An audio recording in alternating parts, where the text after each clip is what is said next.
My next question, my last question is, this is about the moral and welfare of the PNP.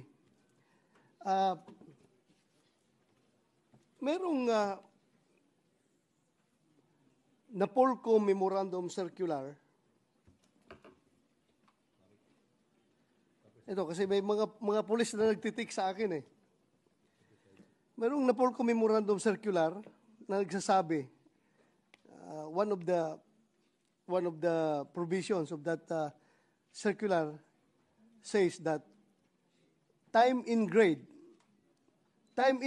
indicated in the Napolcom Resolution number 2013-501 shall be observed provided that all mandatory and specialized training shall not be counted to accumulate the prescribed time in grade requirement in a particular rank.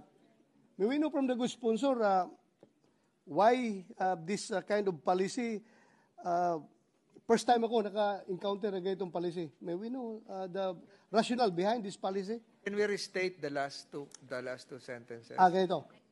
Time in grade indicated in the Napolcom Resolution number 2013-501 shall be observed provided all mandatory and specialized training shall not be counted to accumulate the prescribed time in grade requirement in a particular rank. Ay, first time ako nakarinig nito. At saka nagulat din ako yung mga pulis na nagtitik sa akin na, di ba sir, in-encourage natin yung ating mga tao na mag-schooling for their career advancement.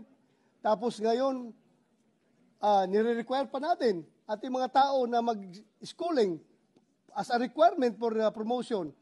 Ngayon, hindi na natin i-count yung kanilang schooling sa time and grade. Mahirap intindihin ng ordinaryong pulis dahil first time ito nangyari itong ganitong polisiya kung saan para bang pag nag-schooling ka pala, tinatanggalan ka ng ranggo kasi hindi counted in your time in grade. Meaning ng time in grade, time in rank.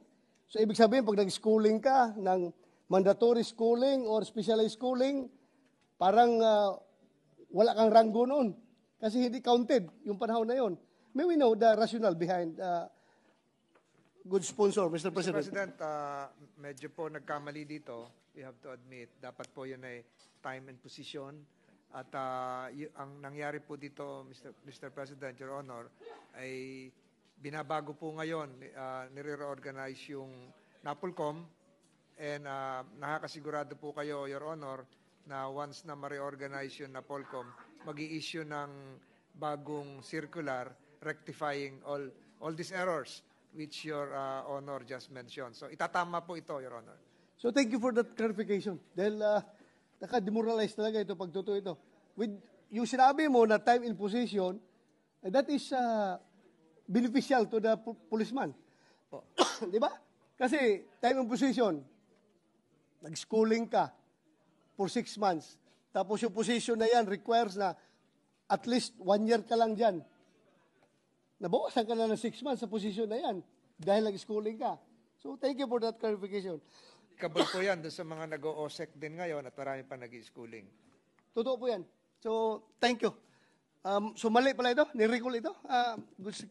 Yung ating itong memorandum circular ito? I was informed by the DLG Secretary na pinalitan na yung mga Napolcom commissioners na dating lumagda dito at pagkatapos po noon, pag naayos na yung revamp, ay mag-i-issue ng bagong circular na inaamyandahan na po ito at itatama sangayon din sa mga nabanggit ng dating chief ng Philippine National Police. Thank you, thank you. Wala naman siguro sa atin ito gusto na malungkot ang ating kapulisan, di ba?